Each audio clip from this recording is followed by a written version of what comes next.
ଜଗନ୍ନାଥ ନମସ୍କାର। ଆଜି ହେଉଛି ପଲିଟିକ୍ସ ୱିଥ୍ ଏଜୁକେସନ୍ ଉପରେ ମେସେଜଟି। ଆପଣ ଗୋଟେ ଲକ୍ଷ୍ୟ କରନ୍ତୁ, ବିଧାନସଭା ହେଉଛି ମନ୍ଦିର, ମାନେ ଲୋକତନ୍ତ୍ରର ମନ୍ଦିର। ସେ ଜାଗାରେ ଯିଏ ସେକ୍ସ ଏଜୁକେସନ୍ ଉପରେ ଭାଷଣ ଦେଉଥିଲେ ସେ ବର୍ତ୍ତମାନ ବିହାରର ମୁଖ୍ୟମନ୍ତ୍ରୀ।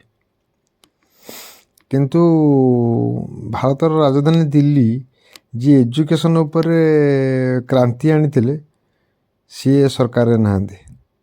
ଜନସ୍ୱରାଜ ପାର୍ଟି ବି ସେଇ ସେମ୍ ଜିନିଷ କହୁଥିଲା, ଏଜୁକେସନ୍ ଉପରେ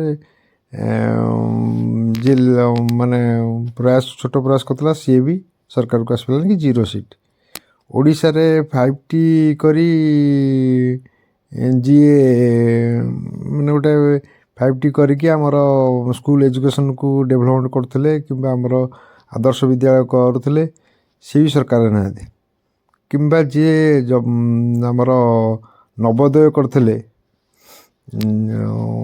ନବୋଦୟ ତ ଆପଣ ଜାଣିଛନ୍ତି କେଉଁ ସରକାର ସମୟରେ ଷ୍ଟାର୍ଟ ହେଇଥିଲା, ଯେ କି ଆମେ ଓଡ଼ିଶାରେ ଗର୍ବ କରୁଛୁ ଯେ କି ଆମ ପିଲା ନବୋଦୟ NRTS ପାଇଗଲା, ସିଏ ଅମକ ପାଇଗଲା। ସିଏ ବି ସରକାରରେ ନାହାନ୍ତି। କିନ୍ତୁ ସରକାରରେ କେଉଁମାନେ ଅଛନ୍ତି ଆପଣମାନେ ସେଇଟା ଭାବନ୍ତୁ ଯେ ସମାଜ କାହାକୁ ଗ୍ରହଣ କରୁଛି, କେଉଁ ଜିନିଷଟାକୁ ସମାଜ ଗ୍ରହଣ କରୁଛି। ମାନେ ଏଇଟା ହେଉଛି ଯିଏ ଏଜୁକେସନ୍ ଉପରେ ଆମର ଫାଷ୍ଟ ପ୍ରାୟୋରିଟି ହେବା କଥା ଏଜୁକେସନ୍, ତା'ର ଅବସ୍ଥା କ'ଣ ଆପଣ ଉପଲବ୍ଧି କରୁଥିବେ। ଯିଏ ଏଜୁକେସନ୍ କଥା କହିଲା ସିଏ ସରକାରରୁ ରୁଜୁଅ, ଯିଏ ଏଜୁକେସନ୍ କଥା ନ କହିଲା ସିଏ ସରକାରରେ ରହିବ ଲଙ୍ଗ୍ ଟର୍ମରେ। ଆପଣମାନେ ଚିନ୍ତା କରନ୍ତୁ ଲୋକମାନଙ୍କର ଏଥିରେ ମାନେ ଇଏ କ'ଣ ହେଉଛି, ଲୋକ କାହାକୁ ଗ୍ରହଣ କରୁଛନ୍ତି। ଆଉ ଗୋଟେ ହେଉଛି ଗୋଟେ ଛୋଟ ଜିନିଷଟା କହୁଛି, ଏଇଟା ବି ସମସ୍ତଙ୍କ ଉପରେ ବିତିଥିବ।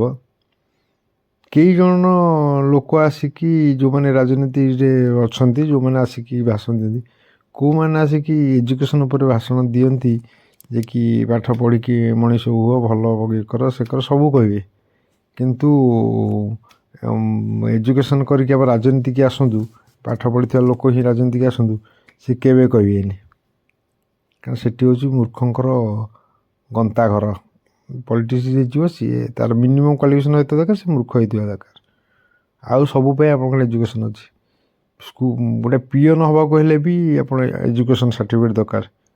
କିନ୍ତୁ ଗୋଟେ ଯେଉଁମାନେ ଲ ତିଆରି କରିବେ ସେଠିକି ଯିଏ ମନ୍ତ୍ରୀ ହେବେ ଇଏ ହେବେ, ତାଙ୍କୁ ହାଇଏଷ୍ଟ ଆରମ୍ଭ କରି ସେକ୍ରେଟାରୀ ଆରମ୍ଭ କରି ଯେଉଁମାନେ ଟପ୍ ଲେବୁଲ୍ ପାଠ ପଢ଼ୁଛନ୍ତି ସେମାନେ ନମସ୍କାର କରିବେ, ମୁଣ୍ଡ ନେବେ, ସେମାନଙ୍କର କ୍ୱାଲିଫିକେସନ୍ 0 ହେଇଥିବା ଦରକାର। ଏଇଆ ହେଉଛି ଆମର ସମାଜର ଗ୍ରହଣୀୟତା କିମ୍ବା ଏଇଆ ହେଉଛି ଆମର ପ୍ରାୟୋରିଟି। ଆପଣ ଜାଣିପାରୁଥିବେ କେଉଁଟା ପ୍ରାୟୋରିଟି। ଆଉ ରହିଲି, ନମସ୍କାର।